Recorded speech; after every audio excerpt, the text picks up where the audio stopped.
Then in January of 2016 is when I was at home one day and I get this call from this local celebrity here in Atlanta. And she says, I see that you're doing these things where you rapping people like mummies. She said, did that work? And I said, yeah, it absolutely works. And she says, well, I want to come and get one. I said, you want to come and get it? And she says, yeah, I want to come and get it. And she says, I want to come now. It's New Year's Day. Back Oh, up. wow.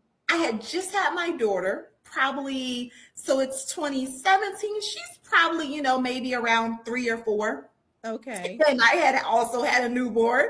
And she's like, I said, I hang up. I say, well, I can't do it, like tonight. It's New Year's Day. It's 8 o'clock at night. She says, I said, but can I call you tomorrow? And maybe I can schedule some time with you tomorrow. And I hang up with this.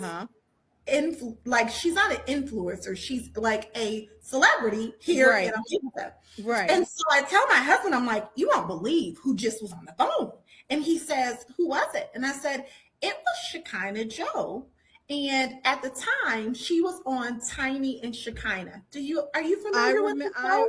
I didn't watch it, but I do remember hearing it just in passing during that time frame. Tiny and Shekinah. Oh, right, because T.I. and she's. I think she's right. Okay, yeah. So okay, yeah. Okay, yeah. Yeah. And so he's like, what did you say? I said, I told her I'll call her tomorrow. And he says, call her back and tell her you're gonna come today.